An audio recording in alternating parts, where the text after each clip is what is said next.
This is Y'all, here we Angelica Ross, go. and you are listening to Unpacking with Eric and Kai. This is Tariq Ali, and you're listening to Unpacking with Eric and Kyle. Hi, this is Kyle KP Price. This is City Council Member Rue Landau. Hey, y'all, this is Julian King. You're listening to Unpacking with Eric and Kyle. Hi, everyone. It's Tiny C. Wilson, Miss Philadelphia 2024. Kenyon L. O'Brien here. Greetings and salutations. I am Kaylin Allen, and you are listening to Unpacking. This is Filet, and you're tuned into Unpacking Radio. What's poppin'? What's up, y'all? Okay, so we live. All right, we here.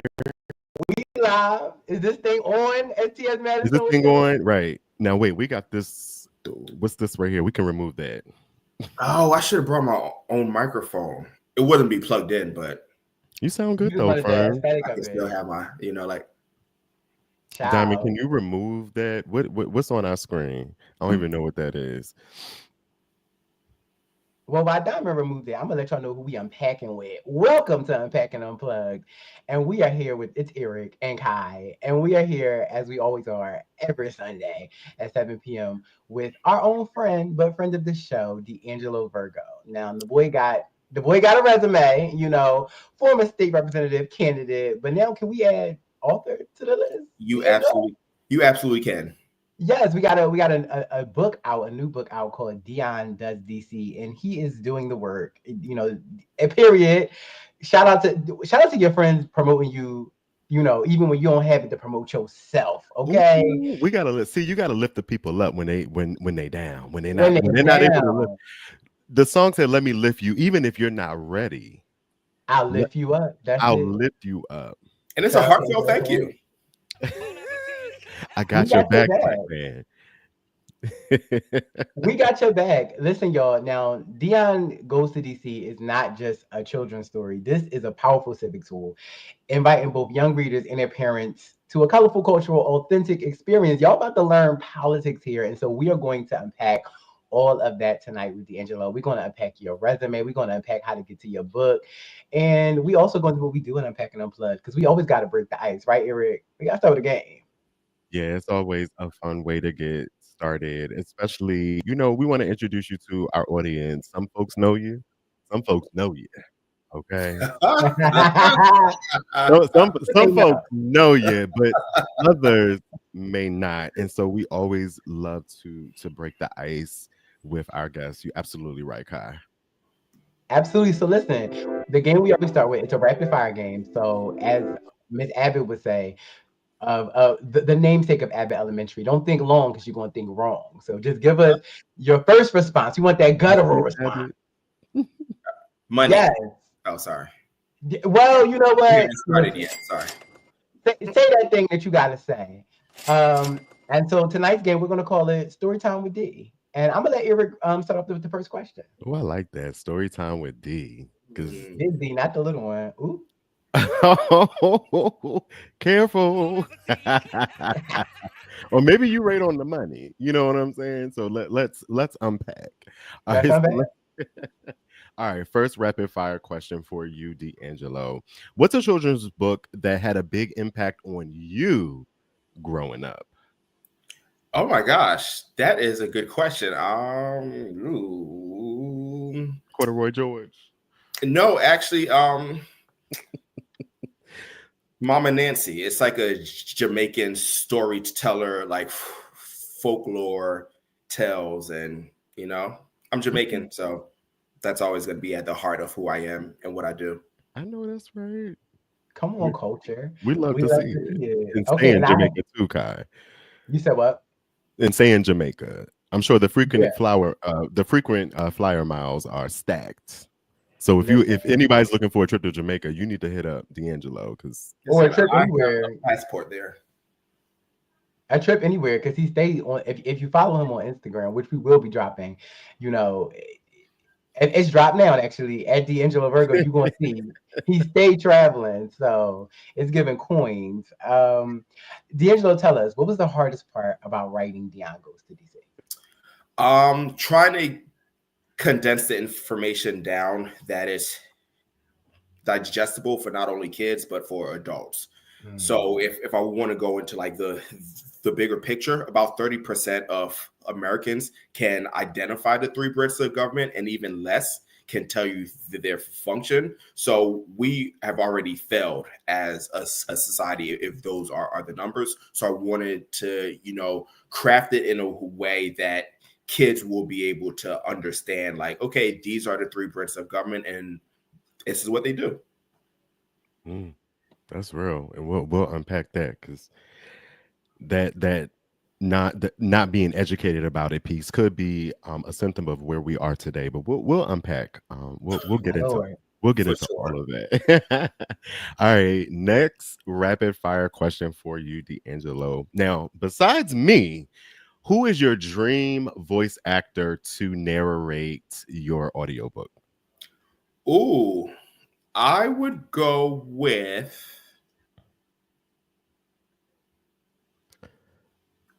Aaron Pierre. Oh, got the voice and the looks. But the thing about it, though, is so he's Jamaican as well.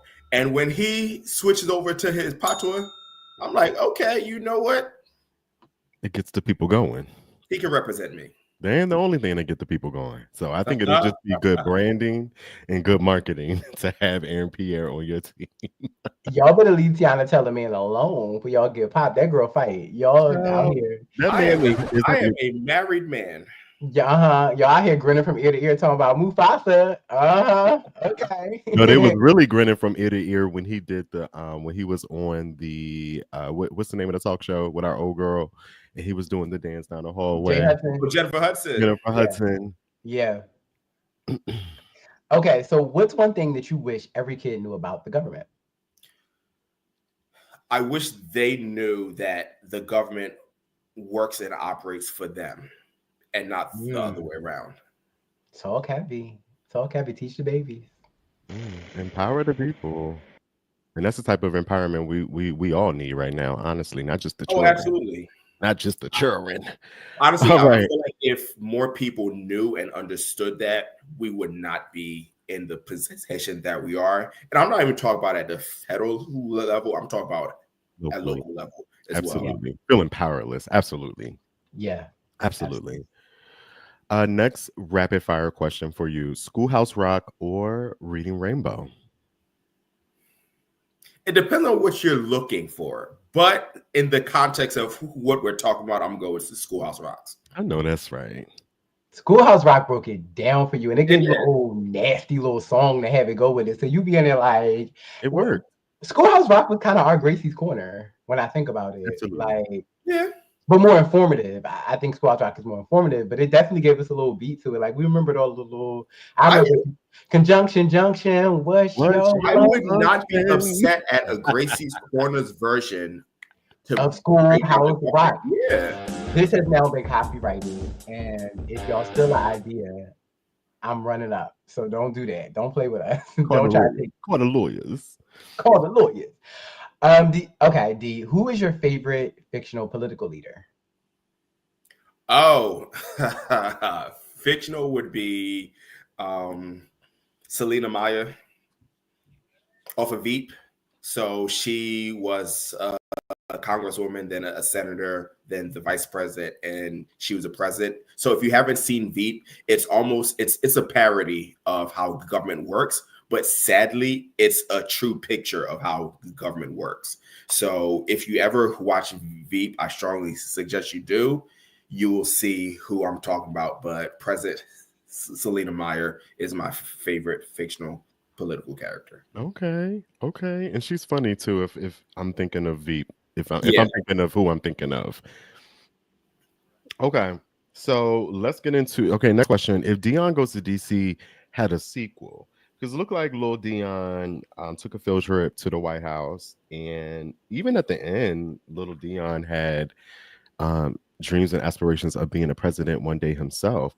So if your book had a sequel, where is Lil Dion going to next? Girl, it is a sequel, believe it or not. That book is the first in the series of 4.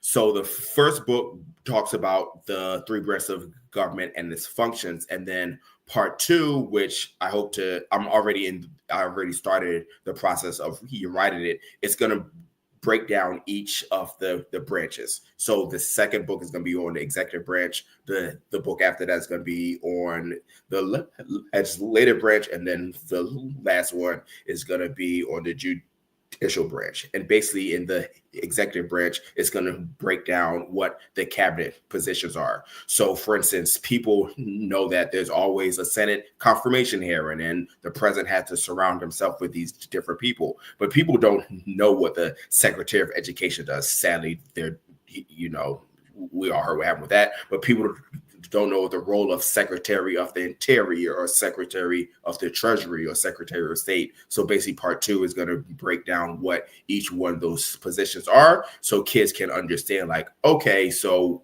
why certain senators are going hard not to cast their vote for a certain person in this position. It's because the position requires X, and this candidate does not have that. So that'll be part 2 coming soon.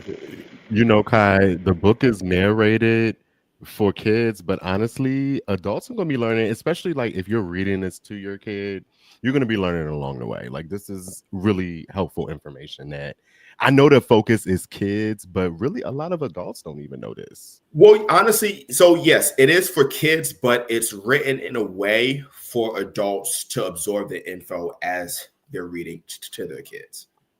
Absolutely. And we can unpack that more later, but I think one of the best ways to inform adults, especially adults who have kids, is by putting it in a children's book, because then it makes it non-threatening, right? Like, you don't have to feel bad for what you don't know. And there's something about the approach of a children's book, because no shade, a lot of us adults need to be broken down. Give us the government for dummies, give us the government for children, give us the government with all the foo-la-la and the fluff, and just tell us how the thing works. How is the sausage made? So I think that was an amazing approach. And so honestly, if I'm being honest, so I used to be an educator. I taught civics and social studies. And one of the things is I always say about adult learning is no different from that of a child. So you need to make it digestible and break it down the same way you do for a child. For an adult, like, we like to use big words and all this fluff, and it sounds smart and fancy, but no, sometimes people want, like, hey, talk to me like I'm a 5-year-old, and it's okay. It isn't condescending. Sometimes that's what people need. Yeah, I think it's what a lot of people prefer too, especially these times. Like, talk to me like a human being. People who are politicians and they speak that heavy political talk, I think, put a distance between themselves and average everyday people who are just living here in the community. Absolutely. Yes. And it's often rooted in classism and elitism, but child, that's neither here nor there. Speaking of Dion Goes to DC and your approach to writing the book, what was the moment that you officially realized, like, I'm an author? Because we all have those moments. It's like, you can have a couple singles, but are you a singer girl? You on the radio, are you really a radio host? Like, when did that moment that you realize, like, okay, I'm Big D'Angelo, not the little one. I'm an author out here in these Philly streets. Honestly, I will say after publication, it got published through Amazon, and it wasn't until I was able to log into Amazon and type in my name, or I typed in Dion Goes to DC, and it popped up. It is the first thing that popped up, and I was like, ooh, look at that. Yeah. That's you. That's me. Like, my name is there, and it is top billing. Like, yes. I'm an author. Yeah. Period. And we love to see it. Yes. All right. Next rapid fire question. Besides Dion Goes to DC, what book would you give to every Black child in America? If you could team up with Oprah right now and you could mass ship overnight, because she's gonna have that overnight budget, so you're gonna be able to get Big Santa, not the little one. What book are you sending out to the children? It is not a children's book, but I believe that everyone should read it. The book is called Color of Law, and it talks about all of the laws and legislations over the years that has impacted people of color.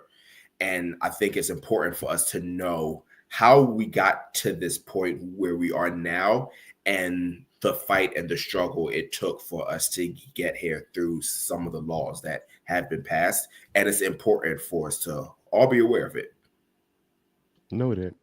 Absolutely. You know, that educator coming through.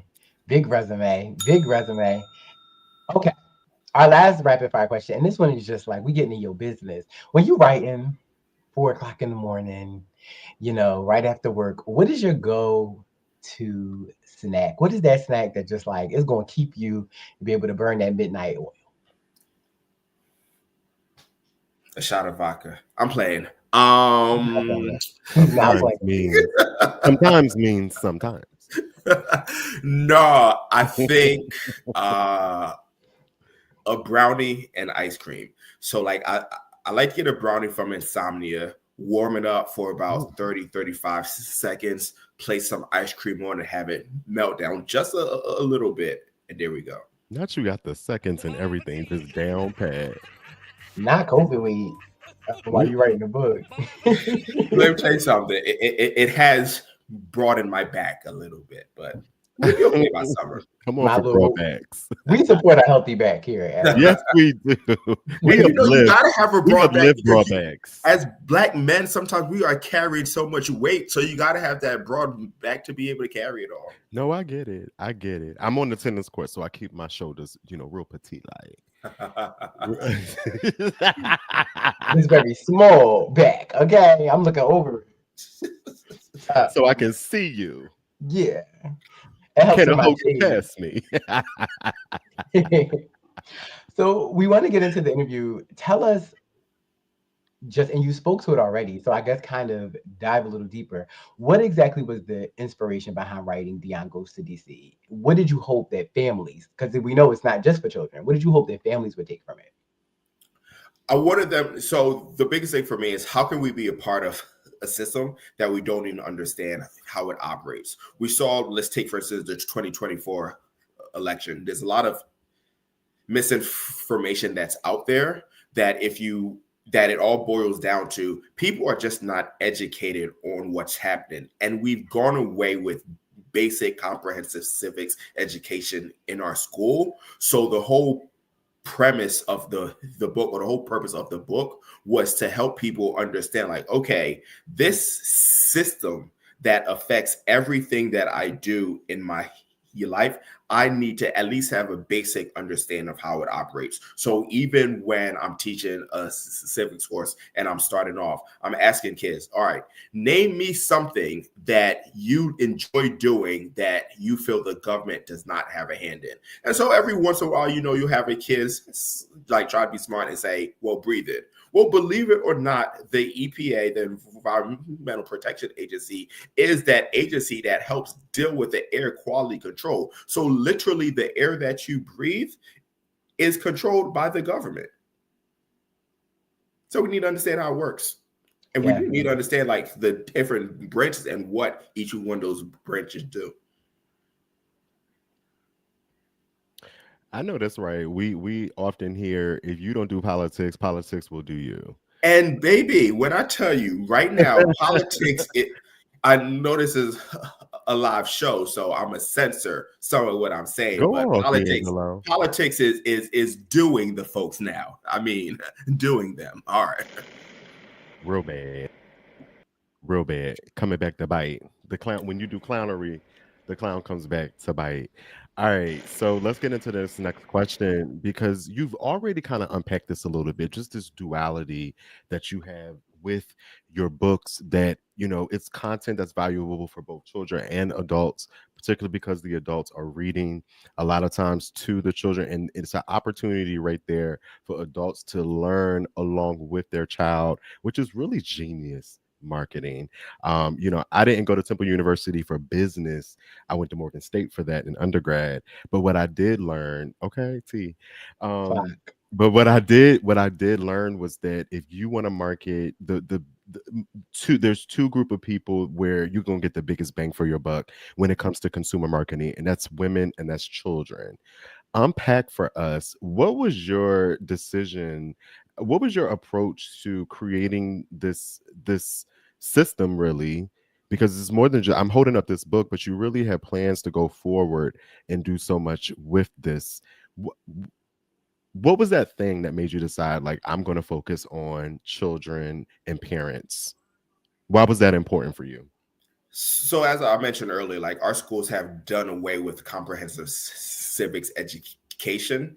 And so it's never too early for children to understand how government works. So let's take, for instance, we're in Philadelphia. If you go across the county line to school districts like Lower Merion, Upper Dublin, Upper Merion, those kids have comprehensive civics program. They can tell you who their city councilman is. They can tell you who their school board is. You know, even in some of my previous roles when I'm doing voter registration and we're getting college students to register to vote on their college campus, you see a difference in, you know, suburban kids is like, you know, I'm going to stay registered at home because I know my vote is more important for my county race, for my school board race. And, you know, our kids don't understand the power that their vote and their voice actually has. So the whole purpose of that was to start them young. It's never too early for kids to understand how the government works and operates, because the government functions and does everything in their life. I agree. I remember the first time understanding that there were branches of government and having a very vague understanding of what that meant was watching Schoolhouse Rock, right? And I was in elementary school. So it really is never, I want to say probably like second, third grade. And I just remember it again, remember it because it was a song, remember it because it was well illustrated, like Dion Goes to DC, the illustration eats. So those are things that help, you know, children be able to connect the dots. And even if you don't remember everything right in that moment, when you hear it later, or you're like, wait, hold up. For sure. Yeah, it helps you be able to connect the dots. So I definitely agree that you're planting that seed. And speaking of planting that seed, what is the additional meaning, if there's an additional meaning to you as a Black author?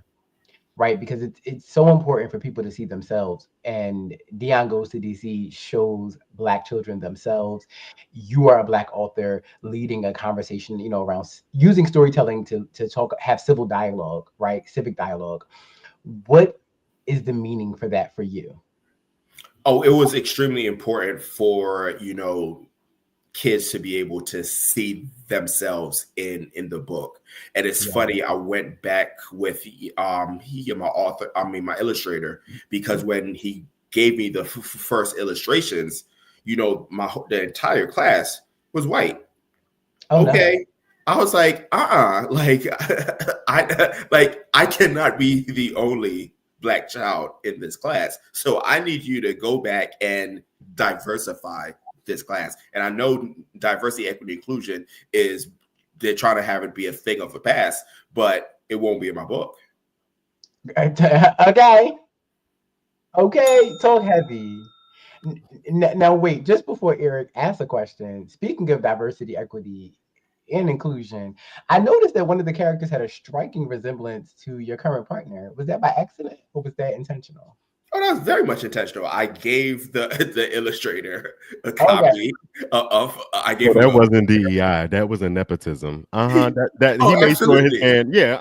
My man.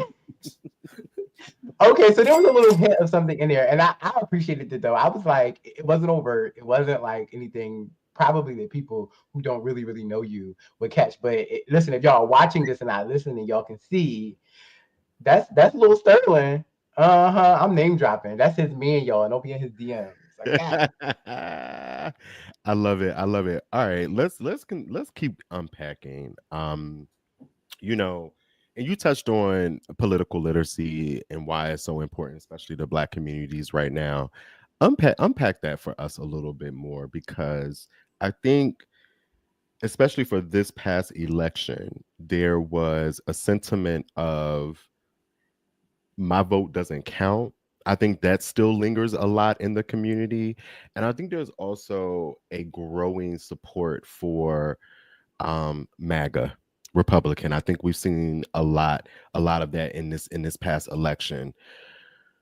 What do you be political literacy is essential to Black communities right now. But how do you think we translate that into everyday life, like so that way it makes sense for us in the community, and it touches, because sometimes you need it to be something personal. So, and funny enough, I just presented at a conference this past week. And one of the things that I touched on was party priority versus community needs. So there's a difference between what the Democratic Party wants and what the community actually needs. And I feel like we have to focus on what those community needs are.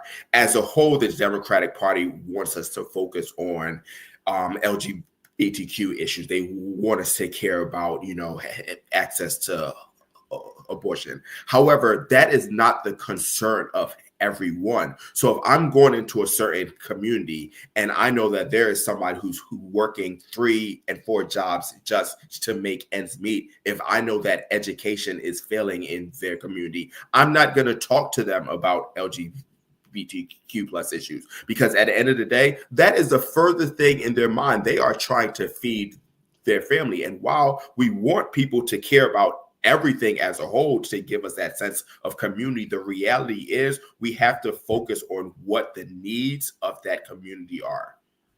And I think some of these issues too are dividing issues in the Black community, especially like abortion, gay rights, trans rights. These Let's can be for real. If it unpack, wasn't for unpack the fact D'Angelo. that the Republican Party is filled with so much racism, most people of color would probably be Republican because they align a lot with their issues and their concerns.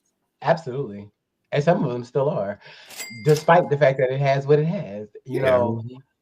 Well, speaking of that, I don't try to get people canceled. So you say what you're comfortable saying, but giving the current administration's impact on the Black community in particular, what are your thoughts, especially considering that you're a former state representative candidate, so you understand politics on a deep level. You've been in those rooms, you've seen how the sausage is made in the back. What are your current thoughts on just the social political climate and the current administration and the impact it's having on the Black community? I think the biggest impact is a lot of people are not feeling heard or seen.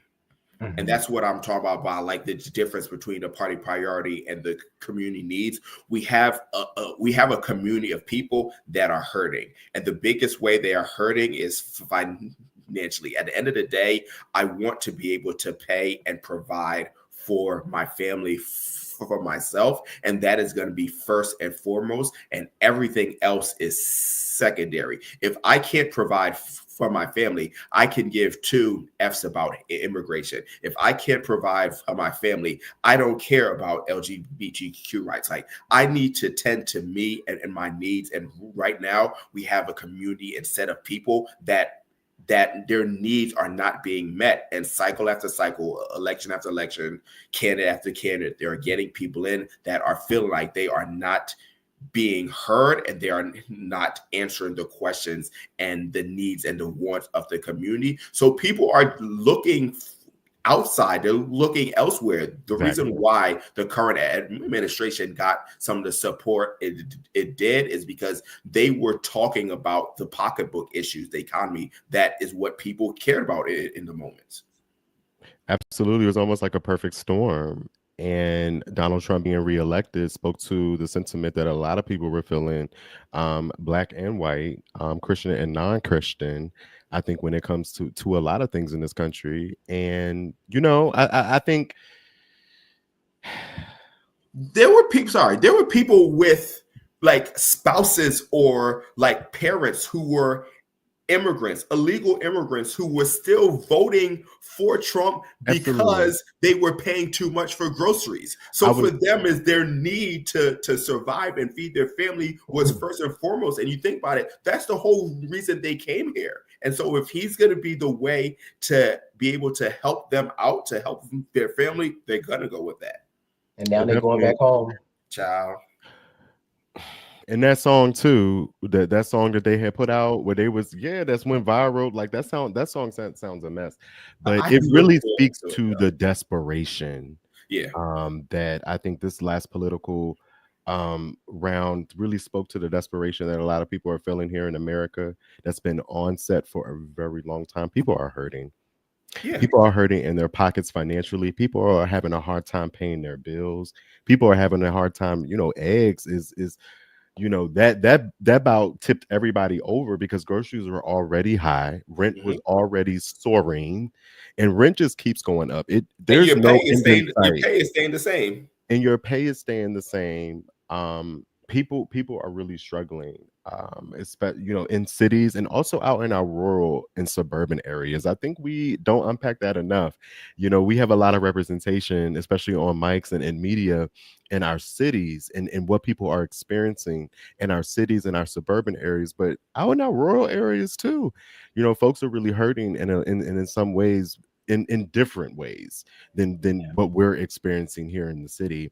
And we want that advocacy, especially as queer folks. We're always beating the pavement for advocacy. But you bring up a lot, D'Angelo. If I can't pay my rent, you're gonna be mad when I tell you I don't care about trans rights. Yeah. You're gonna be really in your doing the feelings. math right. Somebody not doing the math right, and you're gonna be really in your feelings when I tell you I don't care about that. When the government just told me that, like, snap, my food stamps about to get cut off. Like, how many times have y'all I'm sure at least once you've talked to somebody about voting who was like, "Oh, child, I don't got time for that. I gotta go to work." Especially young folks. Yeah. I know Black Republicans, so I know Black people. Sure. I know Black Republicans. I know Black Republicans who actually said to me, "I'm voting for Donald Trump because I believe he's the only one from their perspective, the job market was better when he was the president the first time. And they did not take into account all the other things that was going on that made the job market possibly better." But that's the education piece. Yes. I have people at my job who have admitted that they voted for Trump and that people in their family are now being deported. So I have people who work in government whose government branches are closing. And I know them and they tell me they voted for Trump. And listen, I'm gonna hold the spaciousness for the conversation, because I'll add to it. A lot of people make decisions because of miseducation, like you're saying, D'Angelo. And once you mess up the thing, once you done messed up and you done made the mistake, the only thing I can do is hold spaciousness and see how we can unlearn so you don't do it again. Because the man in office now. So and and hopefully it's not irreparable harm, because some folks are saying out in the field that some of the things that he's doing, the next president won't, like, there's no going back. I heard it won't be no more voting for president. How about that? That's what I heard. That's what I heard too. We will see what will happen. That's also too why I want people to focus on local elections, because there's a lot of laws and legislations that come out locally that become a federal law. So we have an election coming up in PA. Actually, PA is one of them states that have an election right? Months. Yeah, so we got the primaries coming up, and then we have the general election, and we are voting for judges among other people. But yeah. Period. One thing that now we have you here, and I think we have a few more minutes since we're talking about all of this. The parole board always really interests me, because I'm always curious how people get selected and put on there, because they hold a lot of power. They hold a lot of power in people's hand. But these are the type of things that, I'm just sitting around thinking about, how can I get involved? We want people to be curious. It's about you don't always have the answers. I don't know if you know, D'Angelo, how, but it's the curiosity, right? Sometimes, and this is for the unpackers, you don't necessarily have to know all the answers. You don't need to know how you're going to be involved. Start with just curiosity. Start with just curiosity about how, when you wake up in the morning, how the world is impacting your life. For folks who have been impacted by the system, a lot of them get involved afterwards, from a pro-justice perspective, because just like you're putting down here, D'Angelo, a lot of people just don't know a lot of the laws and how things work, and they get caught up in the system, and they don't have that direction. So what I'm taking from all of this is, and what your book is really doing is piquing that curiosity, and you're doing it from a young age, which I think is really important, because when you're young, that's when our brains are really sponges, and you can really mold and shape starting from a young age. It's not too late as adults, but be curious, y'all. Be curious. And I will say, even talk about our current justice system, do your civic duty by going to jury duty. Let me tell you something. How many times have we saw like, oh, this defendant, on his jury, there were no Black people. But how many times do we know people that have like, oh, I got that jury summons, I ain't going to that. But we need to go because we need to be the representation. Like we could be the difference between somebody getting a life sentence and going home because they were just caught up in a misunderstanding. Yeah, that jury duty notice be like the plague going out in the middle. Like people see that they're like, I ain't get this, I ain't going, but like we need to, and because who going to jury duty? Oh, who gonna be there real early to collect a $9 check? Maybe if they're like, he looked guilty. Yep. Unpack it. Kyle, when's the last time you did jury duty? And was this something that you embraced, or sometimes they let you know like, oh, I don't need you? Like, what was your experience? I've never done jury duty, but I've always gone. I've never selected. When I was in Philadelphia, I was not selected. Both the these were for criminal cases, and both the prosecutor and the defense get a hand because I was a criminal justice major when I was in Philly.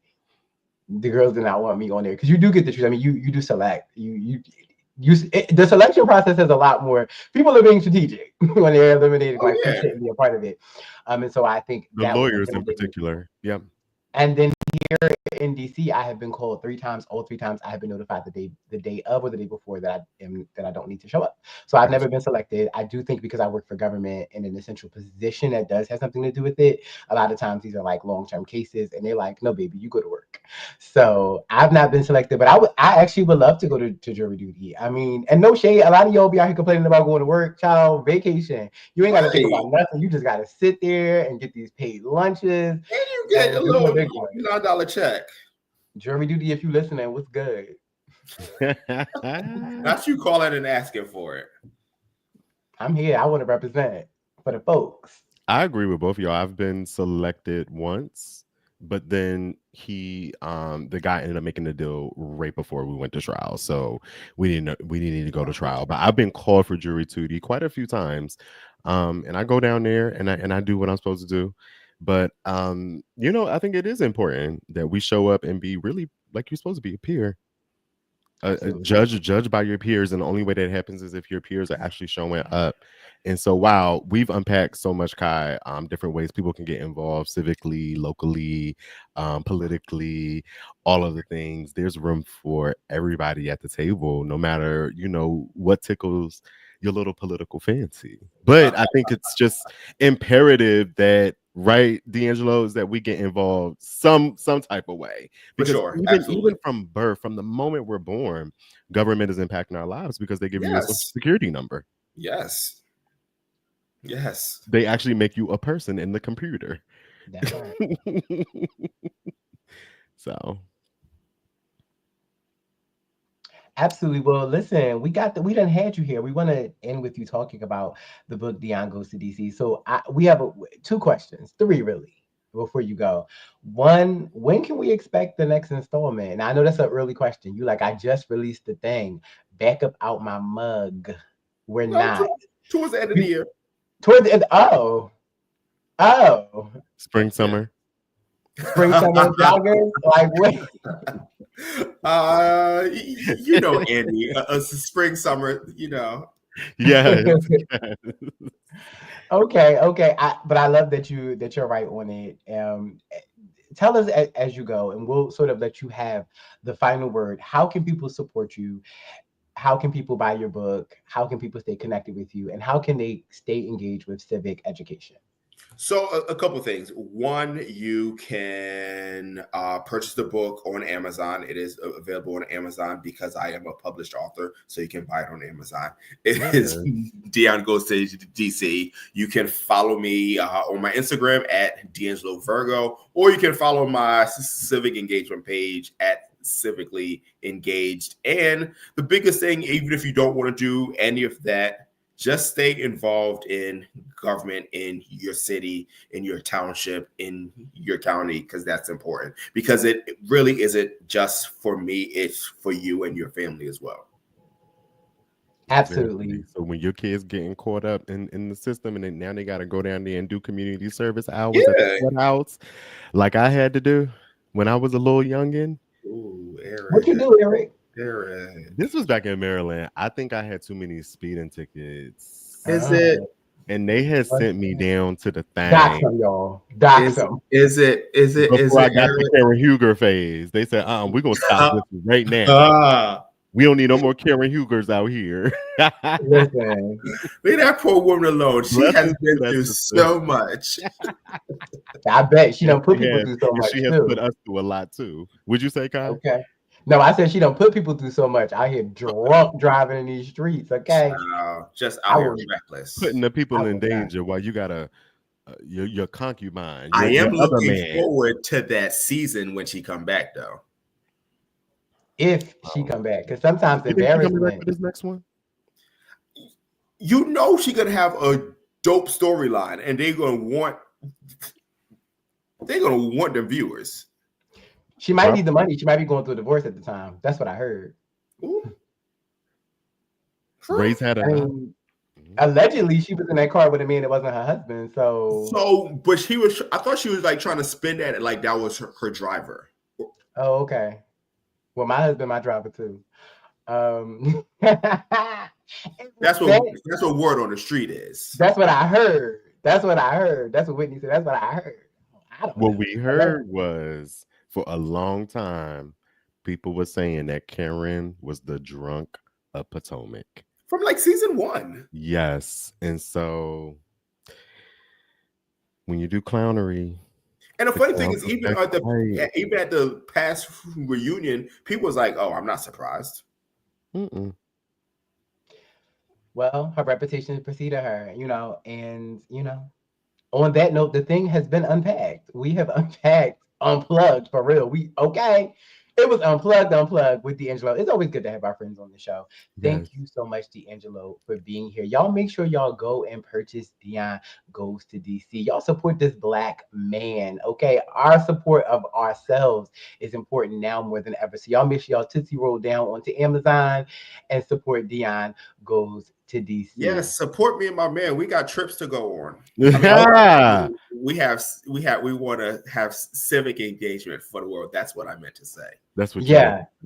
Yeah. Y'all support this Black man and his civic engagement. Y'all support him and him going on his trips. Listen, self-care matters. Okay, we got a Black author out here, a former state representative candidate. He deserves a little trip. He deserves a little break. Y'all heard that resume on the show.